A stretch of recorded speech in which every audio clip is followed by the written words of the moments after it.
Bienvenido a este espacio donde el arte, la actualidad y el disfrute se juntan para acompañarte. Desde Montevideo hasta La Habana o donde quiera que estés, sube el volumen. Ya estamos conectados directo a tus auriculares. Esto es Urbanos.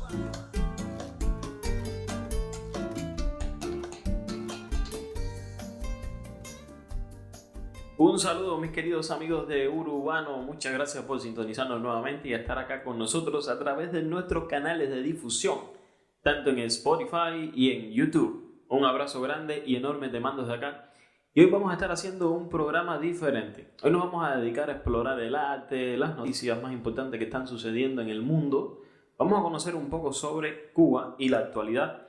Y hay cosas importantes que están sucediendo en cuanto a las legislaciones en este país. Bueno, vamos a dejar eso un poco más para adelante. Vamos a hablar sobre las noticias más importantes de Montevideo, de Uruguay, de qué está sucediendo en el país, acá en esta hermosa nación donde me encuentro. Otra de las cosas que quería hablar con ustedes en el día de hoy es un poco sobre tecnología. Y para hablar de tecnología, ¿qué más conveniente, no? Podríamos decir que hablar de la tecnología que se está usando, que se está implementando ahora en el Mundial de Fútbol del año 2026. Y es que el Mundial de la FIFA 2026 que actualmente estamos viviendo en Estados Unidos, en México y en Canadá, no solo es histórico por reunir a 48 selecciones, sino por ser el evento deportivo más avanzado de todos los tiempos. La gran protagonista de este torneo es sin duda la inteligencia artificial que se ha robado el show desde que surgió y ha ido en crecimiento. Lo preocupante, no digo lo preocupante, digamos lo interesante de la inteligencia artificial es cómo puede aprender de nosotros. La inteligencia artificial de hoy, del mes de junio, no es la misma inteligencia artificial de hace 4 meses atrás. Hoy la inteligencia artificial, incluso cuando haces conversaciones con ellos, se puede adaptar a tu voz, se puede adaptar a tu acento, a ese nivel de crecimiento y de aprendizaje, porque es un mecanismo, es un algoritmo de trabajo que va aprendiendo de sí mismo, de sus errores y de los datos que le vamos introduciendo. Entonces, en este Mundial 2026, esa inteligencia artificial va a ser, como digamos, en el aspecto tecnológico, va a ser el epicentro. Y por primera vez la FIFA implementó el Football AI Pro, un asistente generativo que procesa el equivalente a miles de horas de video en datos por partido, ofreciendo análisis tácticos hiper detallados a todos los equipos por igual para democratizar la competencia. No sé hasta qué punto esto le quitaría un poco de valor a la estrategia de los técnicos de cada equipo, porque creo que la parte humana sería importante dejarla en este caso en los partidos de fútbol, porque por ejemplo, ¿cuál es la diferencia entre un equipo y el otro? Bueno, que ciertos jugadores están tal vez en mejor forma física, se prepararon mejor, tienen una mejor concentración a la hora de lanzar un penal, en el caso de los goleros a la hora de hacer una tajada. O sea, hay entrenamiento, hay preparación, hay cosas detrás. Y esta parte de democratizar la competencia, o sea, de eso se basa la competencia. Estamos en igualdad de condiciones, mismo terreno, mismas dimensiones, mismo número de jugadores, misma ropa, mismo balón, cambiamos de portería. Ahora, ¿qué más quieres hacer? ¿Quieres también regalarle las estrategias a los equipos? Que todos los equipos tengan acceso al análisis que le hacen a los otros equipos. Creo que por ahí le está quitando un poco de sabor al juego, de ese enfrentamiento entre los técnicos, porque no solamente es un enfrentamiento de los jugadores en el campo, también es un enfrentamiento de los técnicos desde la estrategia que logran llevar a cabo, de qué jugador entra, qué jugador sale, llegado a cierto punto de nivel en el partido, qué estrategia puedo tomar, cómo yo estudio a mi rival y aprendo de él, cómo logro sacar conclusiones mías propias. Y esta parte de la inteligencia artificial, bueno, se estaría robando un poco el show.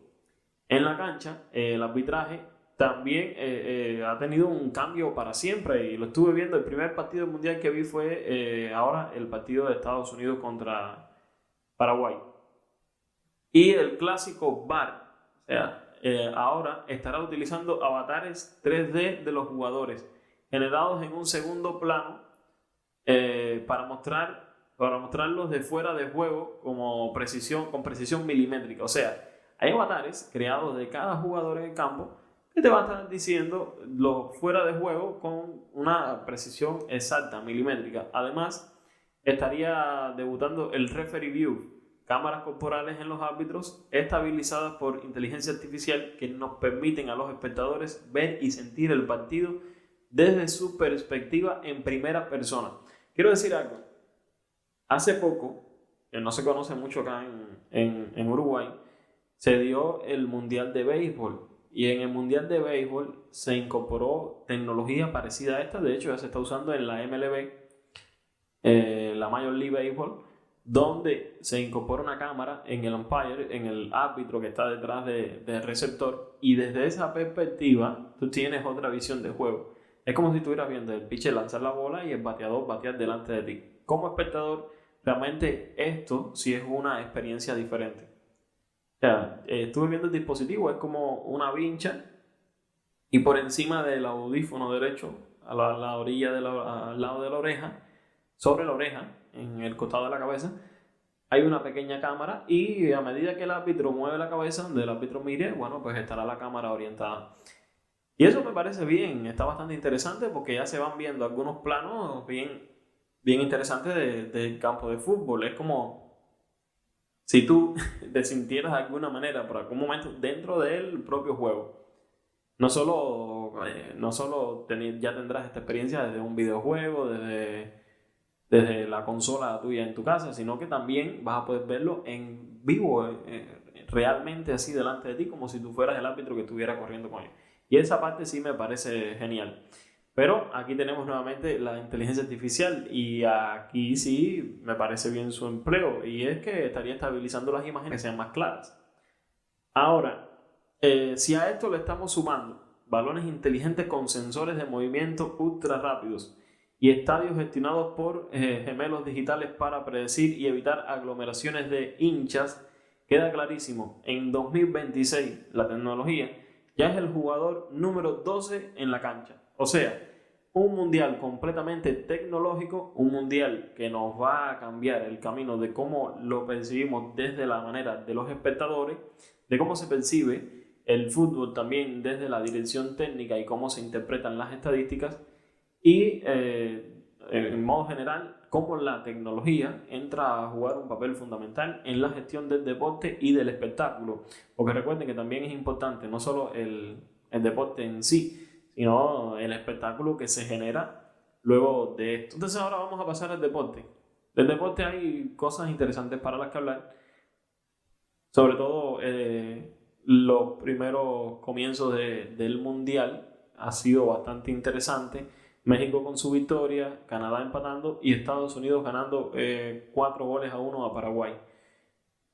El partido sí que estuve viendo fue el de Estados Unidos con Paraguay, porque bueno, tuve la disponibilidad en ese momento de poder verlo por cuestiones de trabajo. Y fue bastante interesante cómo la selección estadounidense, que nunca me lo esperé, nunca conté con Estados Unidos como un país futbolero o que fuera a jugar con este nivel que le hicieron al principio. Y no sé realmente si es que está bien Estados Unidos o es que está tan mal Paraguay. Pero se vio una superioridad técnica, posicionamiento del balón, recuperación, agilidad, rapidez, cuando se venían los regates, la recuperación del balón en el centro del campo, los tiros que se hicieron a puerta. Y para cerrar ya al final, en el minuto 7 extra, viene ese cuarto gol, a pesar de que Paraguay había descontado uno y se pensó en algún momento que podía descontar e incluso llegar a empatar por la forma en que entraron al segundo tiempo, pero se les acabaron las pilas rápidamente. Y en ese minuto 7 llega la estocada final, el gol que levanta mucho más la moral del equipo y el estadio enloquecido. Algo interesante que vi durante el desarrollo del equipo, ya cuando el técnico de la selección norteamericana vio que la diferencia era amplia, empezó a sacar los jugadores principales, los más importantes, como para no maltratarlos tanto y usarlos en partidos más cruciales. Vamos a ver hasta dónde llega esto, vamos a ver hasta dónde se desarrolla. El lunes estará jugando Uruguay, será un partido que no me quiero perder, voy a hacer todo lo posible por no perdérmelo. Y los dejo ahora con el audio de mi querido colega Ezequiel Klopp con su intervención acerca del Mundial. Bien amigos, futbolero de Radio El Team Deporte y de Radio, comenzó el Mundial. Se abrió con un México 2, Sudáfrica 0, en un partido donde México dominó, tuvo la pelota, tuvo la claridad futbolística. Sudáfrica no encontró nunca tenencia de balón y claridad futbolística. En una previa del comienzo donde hubo una ceremonia inaugural con muchos cantantes que hicieron sus distintos shows, bailes, una ceremonia con mucho color, con mucho ruido, que duró aproximadamente media hora en la tarde sudamericana de hoy. Se abrió el Mundial entonces, con mucha expectativa en la Ciudad de México, con uno de los 3 países anfitriones jugando, México, que jugó, gustó y ganó. Vamos a ver qué va a pasar. El Mundial va a seguir ahora en un ratito con un partido más para completar esta fecha número 1. Tendremos entonces por esta señal Corea del Sur, República Checa, minutos antes de las 23. Van a estar los compañeros para los grandes relatos y comentarios. Hoy también tuvimos una gran transmisión con Benjamín Cardoso en relato, Daniel Alén en comentario. Bueno, vamos a ver qué va a pasar, ¿no? En este Mundial con nuevas reglas, en este Mundial que va a seguir mañana 16 horas Canadá, Bosnia, después 22 horas Estados Unidos, Paraguay, el sábado va a jugar Brasil contra Marruecos, el lunes va a jugar Uruguay, que va a debutar contra Arabia Saudita 19 horas, entre otros. El martes 22 horas debuta Argentina, también el martes 16 horas, el uruguayo lo que nombro, va a estar Francia. Vamos a ver qué va a pasar con este que promete y promete, que se va a estar jugando un poco en México, otro poco en Estados Unidos, otro poco en Canadá, con distintas sedes, en distintas ciudades, en estos 3 países que acabo de nombrar. Ha comenzado el Mundial, ha rodado la pelota. El partido en línea general fue entretenido, no fue de los mejores partidos, pero bueno, se dio aquella revancha y volvió a ganar México, ¿no? No, aquella vez había empatado México, disculpen la corrección, había empatado México 1-1 en aquel debut donde Sudáfrica era anfitrión, donde no logró pasar la fase de grupo, pero era otra selección sudafricana. No se notó esa corpulencia, esa velocidad. Intentaron algún remate, pero no tuvo la solvencia como para generar inquietud frente a un buen arquero que estuvo atento en casi todos los centros, casi todos los remates, algunos dando rebote, otro atajando sin dar rebote, como es el arquero mexicano. Bueno, México que tiene un gran jugador que nació en Colombia, pero que ahora está con la nacionalidad de México, está fichado para jugar con la selección mexicana, que fue el que hizo el primer gol del partido, Quiñón a los 9 minutos con una muy buena jugada, y después a los 67 apareció para liquidar el partido Raúl Jiménez, otro que se destacó, que luchó de mitad de cancha hacia adelante en México. Hubieron las primeras rojas, ¿no? Hubo 2 rojas para el lado de Sudáfrica, una roja para el lado de México, ¿no? William Sampaio, el juez brasilero, tuvo algunos errores en algunas jugadas no mayores, unas jugadas pequeñas, en las cortitas, en la chiquita, como le decimos nosotros. Yo le doy de 1 al 10, le doy 6 puntos a Sampaio. El VAR intervino poco, así que por ahora este es el comienzo del Mundial de México, Estados Unidos y Canadá 2026. Volvemos con el próximo análisis. Señoras y señores, futboleros, los saluda Ezequiel Klopp. Que pasen bien. Chau, chau. Y a nivel mundial, una de las cosas que más llama la atención es que estamos a las puertas de un acuerdo entre Estados Unidos e Irán. Vamos a ver si finalmente esta vez se puede concretar algún tipo de acuerdo, porque ya esta noticia me parece que la hemos visto en varias ocasiones. Entonces, Irán estaría junto con Estados Unidos llegando a este acuerdo para llegar al fin de la guerra y entonces lograr la tan esperada reapertura del estrecho de Hormuz que, bueno, está afectando a nivel mundial el precio del petróleo, cómo ha ido subiendo no solamente el petróleo, sino los derivados del mismo. Y la subida del petróleo nos encarece la vida. No sé si ustedes lo han notado, pero en los últimos días, en los últimos tiempos, digamos meses, desde que comenzó todo este conflicto, hemos percibido que algunos productos también han subido de precio. Y es que es una cadena de sucesos. Si sube el combustible, suben los costos de transportación de los insumos, los alimentos, sube el precio de la logística y el petróleo, el combustible es el que mueve el mundo actualmente hoy. Si bien nos estamos moviendo a energías renovables, estamos buscando otros caminos, pero es bien conocido que el petróleo es quien mueve el mundo actualmente. Entonces el presidente de Estados Unidos, Donald Trump, anunció la firma de este acuerdo de paz con Irán que va supuestamente a poner fin al conflicto actual y permitiría la reapertura inmediata del estrecho de Hormuz. Esto sería un paso clave para que entonces el precio empiece un poco que a acomodarse. Aunque Washington y los mediadores pakistaníes, que es donde están realizando este tipo de negociaciones, esperan que la firma virtual se concrete mañana mismo, este domingo, todavía existen diferencias significativas sobre los detalles y los plazos que va a tener este pacto. Entonces, ¿cuáles son las exigencias del gobierno de los Estados Unidos? Trump está asegurando que este acuerdo obliga a la República Islámica a renunciar de manera definitiva a cualquier ambición o desarrollo de armas nucleares. Según la Casa Blanca, el trato no implica ningún intercambio de dinero con Irán, sino que estará sentando las bases para desmantelar su programa nuclear y entonces va a permitir a Estados Unidos acceder al uranio enriquecido para destruirlo. Además, el estrecho de Hormuz quedaría libre de peajes y Trump afirmó que haber logrado ya el tránsito de 200 barcos por la zona advirtió que de fracasar el proceso, o sea, luego de haber permitido que entren y pasen 200 barcos por el estrecho de Hormuz, advierte que de fracasar el proceso, Estados Unidos estaría aplicando una alternativa definitiva, insinuando una nueva ofensiva militar. Con respecto a esto, es complicado, realmente, porque ya hemos visto amenazas de un lado, del otro, hemos estado al borde del colapso y cuando pasa, también en muchas ocasiones, como que se pierde un poco de seriedad sobre el asunto. Esta cuestión de Estados Unidos, Irán, realmente es un tema bien complicado y polémico, porque vamos a tener personas de un lado, del otro, personas un poco más centradas, personas completamente antitrumpistas, personas fanáticas completamente de Trump. En este conflicto de Irán y Estados Unidos hay de todo. Yo solamente me voy a limitar a estar contando, ¿no? Narrando los hechos, las cosas que están sucediendo. Un poco de opiniones, se los dejo a ustedes que piensen y saquen sus propias conclusiones. Ahora, ¿cuál es la cautela y las contradicciones que vendrán desde Irán?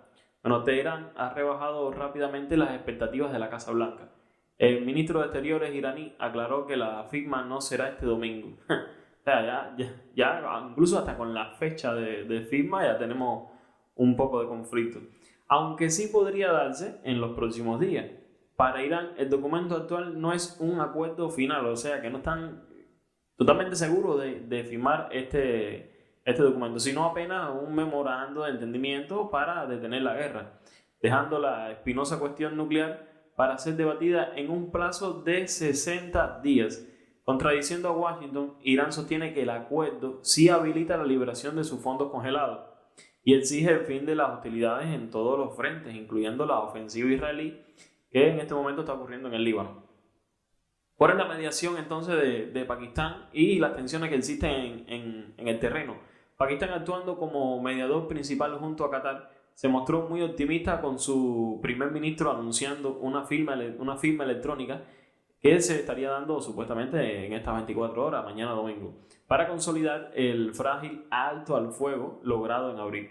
Sin embargo, la tensión bélica persiste. En las últimas horas, Irán atacó un buque que intentaba cruzar el estrecho de Hormuz sin autorización, mientras que Estados Unidos denunció el lanzamiento de drones iraníes en el área. ¿Cuáles son los próximos pasos que se estarían dando? Porque, ya te digo, es un conflicto bien complicado, donde a veces ya llegas a un punto determinado de que luego de cierto tiempo, una operación que iba a durar X cantidad de tiempo, ya cuando pasa todo esto, ya no sabemos ni por dónde es que vamos. Es como cuando comenzamos a discutir con la pareja.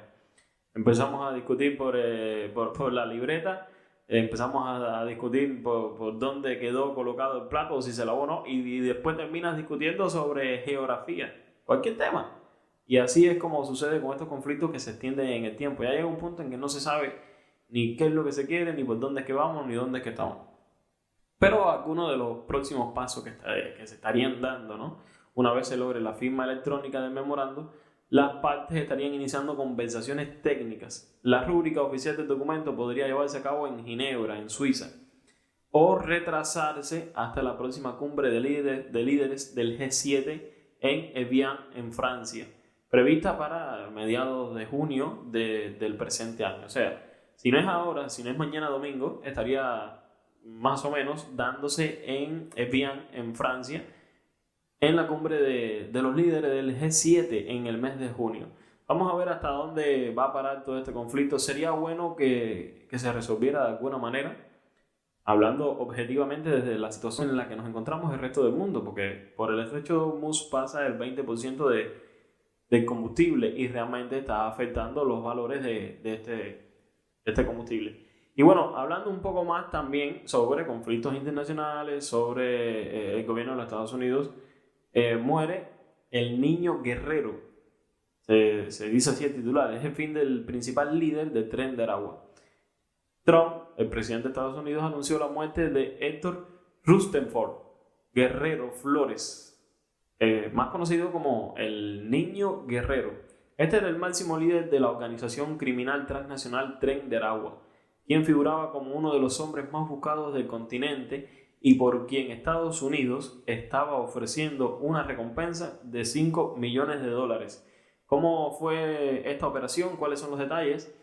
Fue un operativo conjunto. El ataque fue ejecutado por el Comando Sur de los Estados Unidos y descrito por Trump como un ataque cinético, rápido y letal. La operación se realizó en estrecha cooperación de inteligencia y tecnología con el gobierno de Venezuela. La ubicación: las autoridades venezolanas confirmaron que la neutralización de Guerrero ocurrió tras el enfrentamiento en el sureste del estado de Bolívar, Venezuela. Tanto la administración Trump, incluyendo el secretario de Defensa Peter Hegseth y el comandante Francis Le Donovan, nombre medio francés creo, ¿no? Francis Le Donovan. Bueno, como el gobierno venezolano, o sea, las dos partes celebraron el éxito de la misión y estuvieron destacando el compromiso compartido de negarle refugio a organizaciones narcoterroristas. Creo que esto va también un poco con la nueva integración del escudo de las Américas, lo que se está haciendo con la lucha contra todo esto a nivel de continente. ¿Cómo fue que ascendió el Niño Guerrero en su organización? Era un personaje local y inició su carrera en este mundo a principios de los años 2000. Tras ser recluido en la cárcel de Tocorón en Venezuela en el año 2010 y nuevamente en el 2013 tras una fuga, consolidó su poder desde la cárcel. La banda nació hace más de una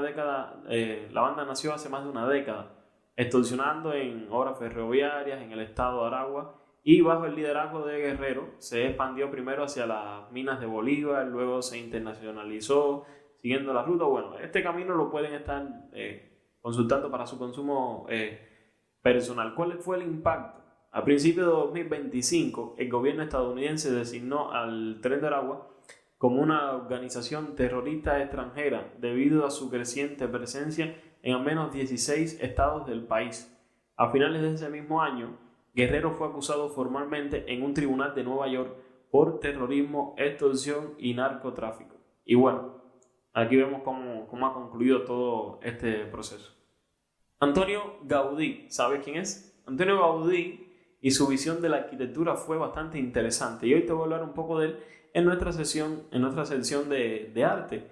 Vamos a estar conversando sobre literatura, sobre arquitectura, artes plásticas, que incluye la arquitectura. Vamos a estar hablando sobre música, o sea, bastante interesante. Déjame en los comentarios qué tema te gustaría que tocáramos acá. Antonio Gaudí fue el máximo exponente del modernismo catalán y es uno de los arquitectos más singulares de la historia. ¿Cuál es su obra más famosa? La Sagrada Familia. Todos la hemos conocido de alguna manera y los fanáticos de fútbol, hablando del Mundial que venimos ahora, específicamente de Barcelona, de alguna manera tienen que haber escuchado hablar de esta catedral. Su genialidad radicó entonces en rechazar la rigidez de la academia para buscar la inspiración en la fuente más antigua de todas, la naturaleza. Para Gaudí, el entorno natural era para él, o sea, la obra perfecta, lo que lo llevó a afirmar que la línea recta pertenece a los hombres, pero la curva pertenece a Dios. Y por eso es que vemos esta arquitectura tan peculiar, tan diferente, como nunca se había visto en la Sagrada Familia. Y a mí me recuerda la estructura de la Sagrada Familia, lo pueden buscar para que vean imágenes. Me recuerda un poco las estalactitas, las estalagmitas que se dan en las cuevas. Ahí se ve estas formaciones por la salida constante y caída del agua, y exactamente medio que parecido a la Sagrada Familia. Esta filosofía de Gaudí se tradujo en una arquitectura completamente orgánica. Sus columnas se ramifican como árboles, sus balcones parecen huesos y sus techos simulan escamas.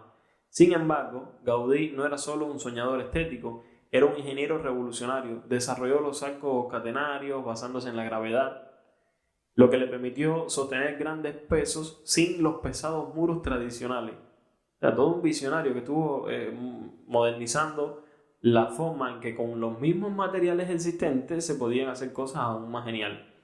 Además, transformó los materiales cotidianos integrando el hierro forjado, el cristal y su famosa técnica de trencadis, que creaba coloridos mosaicos a partir de cerámica rota reciclada. Concebía cada orificio como un organismo vivo, donde cada detalle tenía un propósito tanto estructural para él como artístico.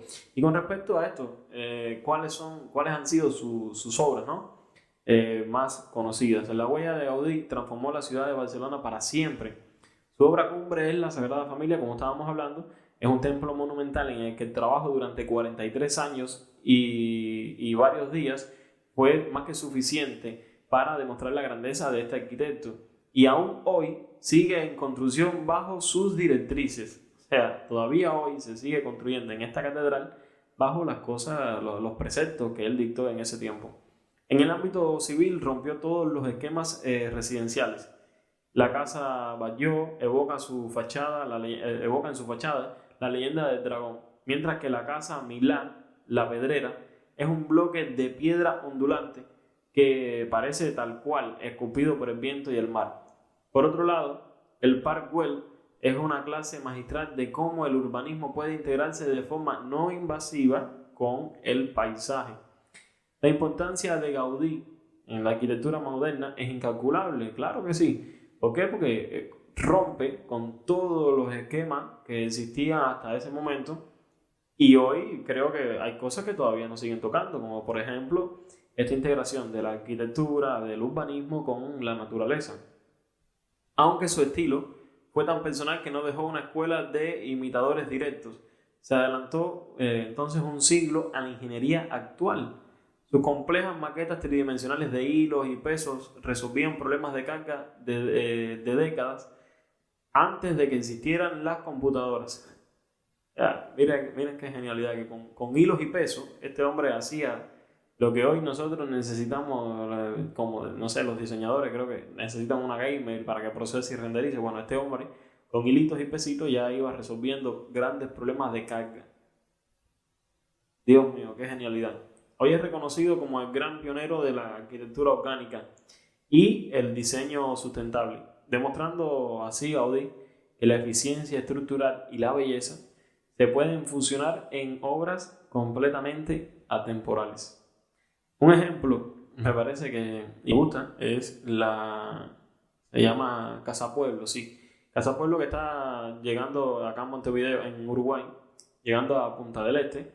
Esta estructura que está al borde de un acantilado, y de alguna manera, no sé por qué, no sé si a ustedes les pasará lo mismo, me evoca un poco de recuerdo de las construcciones de Gaudí, sobre todo la Sagrada Familia.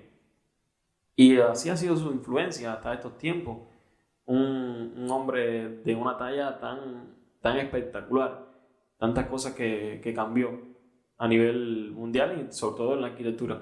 Y Gaudí viene de un tiempo donde la arquitectura no solo servía como objeto funcional, sino que también tenía una función decorativa.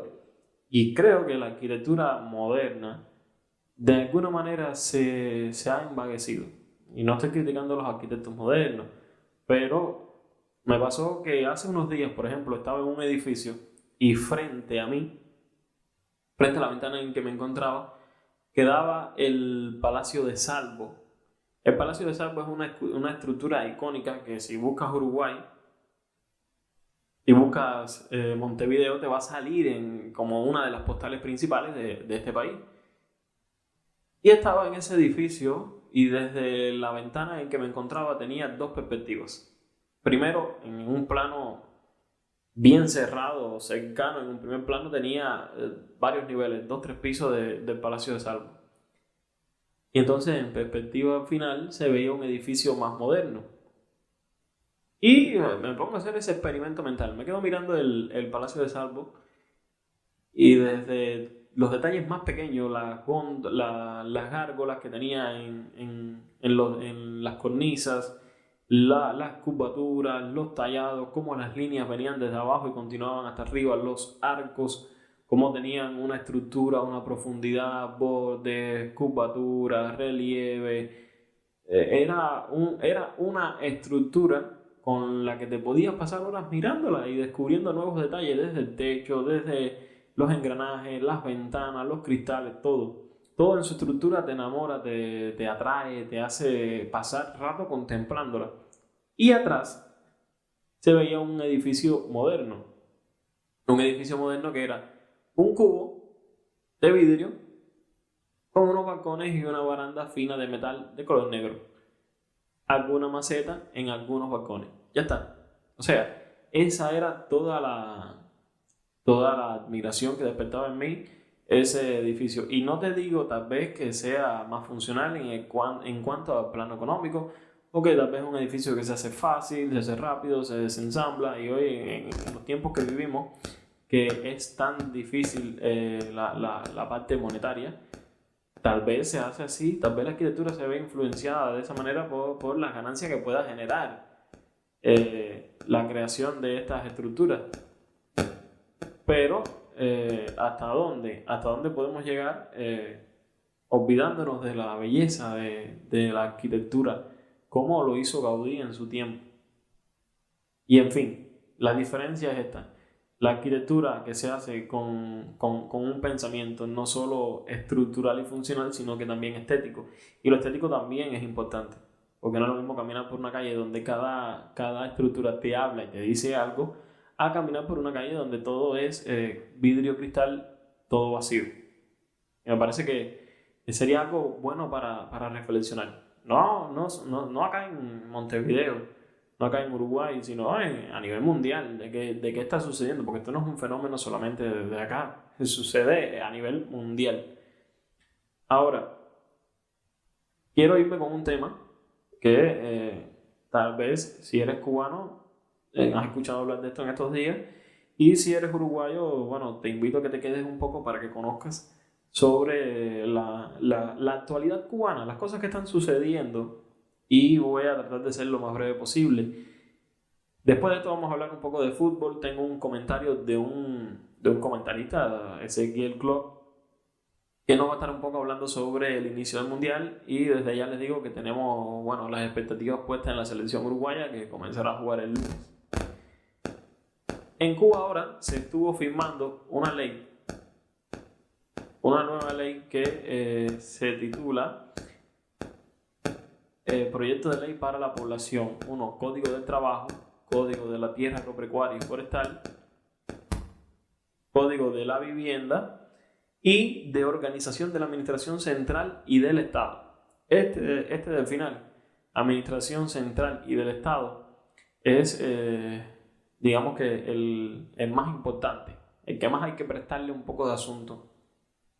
Vamos primero con el cambio de modelo del Estado, o sea, con las noticias sobre la reforma de la tierra.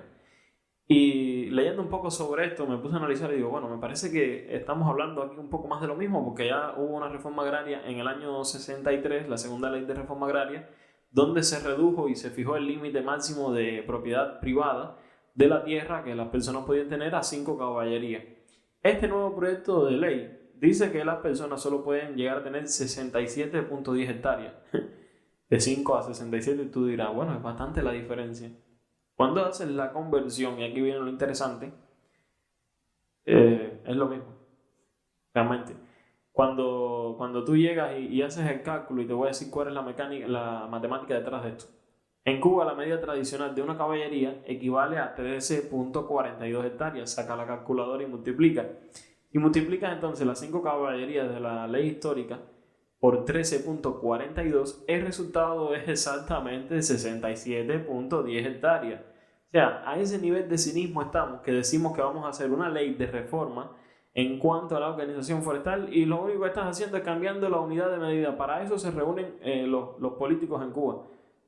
Para eso se hace toda una asamblea, todo un congreso, toda una movilización de recursos. Y cuando la gente se está muriendo de hambre, que no tienen que moverse, que no tienen electricidad, esa gente están reunidos en una sala con aire acondicionado, con merienda, con catering, con todos los recursos disponibles para hacer este tipo de cosas. Escribir un documento donde se cambia solamente, y el cambio más importante es la unidad de medida de la extensión de tierra permitida. Es un reciclaje constante de lo ya hecho, de lo ya dicho, de lo ya hablado. Es dar la sensación de que se están haciendo cosas aparte, de que cada mes sale prácticamente una ley nueva. Un país donde tantas leyes existen, tanta ley, que al final todo es ilegal. Entonces este proyecto de ley mantiene intacto el límite histórico de extensión de tierra que puede poseer una persona. Entonces, ya te digo, lo único que hicieron fue cambiar solamente digamos así, la unidad de medida. Tan descarado fue el cambio que solo fue la unidad de medida. Ahora, ¿cuál es el cambio con respecto a la vivienda? Supuestamente, lo que busca el Estado es pasar de constructor único a facilitador. O sea, anteriormente, tú para construir tu vivienda, todos tus materiales tenían que venir del Estado, te los tenía que proporcionar el Estado, los proyectos te los hacía el Estado, con sus arquitectos, todo era el Estado. Ahora, ¿cuál es la acción concreta que está haciendo esta ley? Regula e integra formalmente a los actores no estatales MIPYME, cooperativas de construcción, en la producción y creación de viviendas y materiales de la construcción. Algo que las leyes anteriores entonces no estuvieron contemplando con ese nivel de estructura. Ahora las MIPYME no solamente van a poder construir casas, sino que también materiales de la construcción. Y detrás de esto se esconde ciertas cosas. Ya sabemos que las MIPYME, muchas de ellas, conozco gente que no, hay gente honesta, no todo es gris, y no todo es negro o blanco, existen grises también entre uno y el otro. Pero sí no es menos cierto que las mega grandes MIPYME que existen en la isla tienen incorporación de militares detrás que están regulando estas MIPYME, y ahí hay desvío de recursos, lavado de dinero, tantas cosas de las que se pueden hablar que todos sabemos que existen y que suceden: evasión de impuestos, de sanciones, de cosas, y al final enriquecimiento de quién, de la casta política y militar, que es la que gobierna hoy en la isla. Un país donde el pueblo no puede, elegir ni decidir quién va a ser su presidente de una forma directa. Entonces, ¿cuál es la acción concreta que se va a estar realizando? Bueno, las MIPYMES van a poder ahora comenzar a construir viviendas y a adquirir materiales de la construcción. Ahí surge un problema. ¿Quién tiene con su salario el dinero para pagarle a una MIPYME lo que le cuestan los materiales de la construcción? Porque esos materiales de la construcción, si no se producen en Cuba, hay que comprarlos en el extranjero y se pagan en dólares. Y estamos hablando de un país donde un profesional de la salud, lo más que te va a cobrar, un profesional de la salud, lo más que te cobra son $12. Y eso le alcanza para un maple de huevo. En ese país, con ese contexto de salarios y de poder adquisitivo económico, es donde se hace esta medida. ¿Tú quieres construir tu casa? Págaselo a la MIPYME. La MIPYME te dice: ¿quieres construir tu casa? Sí, págame en dólares. Y al final, ¿quién? Esto todo viene concatenado. ¿Quién es el que va a poder construir su casa? El que tenga un familiar en el extranjero que le mande los dólares. Entonces te vas dando cuenta de que estas personas en un momento determinado no quisieron a la gusanera, supuestamente porque eran las personas que estaban en contra del gobierno, y así decía Fidel Castro: no los queremos, no los necesitamos. Y a día de hoy, ¿sobre quién va a recaer el peso de la construcción de las nuevas viviendas en Cuba? De esos familiares que están en el extranjero. tú que le quieres arreglar la casa a tu abuelita, tú que le quieres arreglar la casa a tu mamá, vas a tener que sacar tu dinero, tus dólares del bolsillo y mandarlos para Cuba, no, transferírselo en el extranjero a una MIPYME para que le haga la casa a tu mamá y a tu abuelita. Entonces, al final de todo, si te pones a buscar y analizar, es otra vía de sacar dólares, de sacar dinero que tiene el gobierno y enriquecerse la empresa de ellos. Y de esta manera le hacen creer al mundo de que hay apertura económica, hay crecimiento del sector privado. Y te pregunto con respecto a eso, ¿y el bloqueo? ¿Dónde está? ¿Por qué hace 60 años atrás tú no le permitiste a la gente tener su negocio privado? Llegaste y le quitaste el negocio privado a aquel que ya lo tenía. Entonces hoy, ¿quién va a querer realmente invertir en esos negocios privados sabiendo el historial que se tiene? Sabiendo que en cualquier momento se pueden parar delante de ti y decirte, suelta que esto es mío, ¿y a quién le vas a reclamar? No tienes a quién reclamarle porque tú ahí, en ese país, eres una cáscara flotando en el mar a merced del viento y de las olas que te arrastran hacia cualquier paraje, menos al paraje donde tú quieras llegar, donde quieras estar, donde quieras ser. Usted es polvo cósmico flotando en el viento, polvo en el espacio. Pero es nada, no significa nada para él. Solo significa un número al cual un familiar del extranjero le pueda mandar los dólares para construir la casa. ¿Cuáles son los requisitos, Juan? Aquí viene otra de las cositas.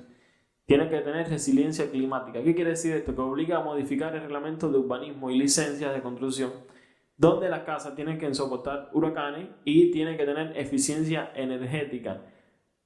Vamos a ver hasta dónde llega esto con las eficiencias energéticas, que es lo que pueden fácilmente meter ahí. Te pueden decir, sí, para construir una casa, tú tienes que construir la casa, te tienes que aguantar el huracán, pero tú le tienes que poner a tu casa paneles solares, porque por ejemplo esa casa no te la vamos a conectar al sistema eléctrico nacional.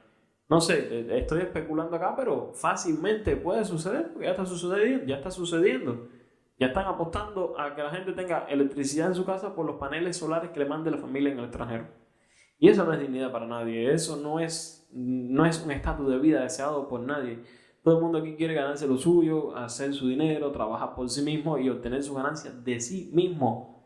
Nadie quiere que tenga que venir alguien externo a ti y regalarte las cosas. Tú quieres disponer de tu tiempo, tu trabajo, tu dinero, tu capital, tu cosa, tus decisiones, tus objetivos, tus aspiraciones, tus metas, trabajar por ellas y poder cumplirlas sin que un tercero venga a estar limitándote, cortándote y vetándote el crecimiento que tú puedas tener en tu futuro. Sobre estas leyes hay mucha tela por la cual hablar. Otra cosa que están haciendo ahora es, como les decía, reducción y función de ministerios. La Organización de Administración del Estado va a tener una renovación con respecto a esta ley y lo que están buscando aparentemente es venderle al mundo la idea de que el Estado se está reduciendo, de que el Estado está perdiendo ese papel paternalista que tenía en algún momento y entonces reduciendo un poco la burocracia. Y es real, de alguna manera, si lo miras así, podrías decir, bueno, en Cuba existe el OCDR, la FMC, la UJC, PCC, FEM, FEU, CTC, tantas organizaciones y todas las organizaciones tienen locales, teatro, administrativo, funcionarios, disponibilidad de combustible, de recursos, de materiales, de lapiceras, de materiales de escritorio, de mecanismos de burocráticos que regulan, que fijan, que fiscalizan, que persiguen, que maltratan, que hacen de todo. Entonces, de alguna manera le están vendiendo al mundo la idea de que, bueno, estamos reduciendo el gobierno, le estamos abriendo la puerta a la gente para nosotros ser menos paternalistas y un poco más reguladores. Pero la pregunta mía es, ¿en serio? Ahora, a los 67 años, antes no lo hiciste. En 60 años anteriormente no lo hiciste. Y ahora lo vas a hacer. A esta altura del campeonato es que lo vas a hacer. Y de aquí para atrás, todo lo que vivieron. De aquí para atrás, todas las cosas que has prometido y no has cumplido.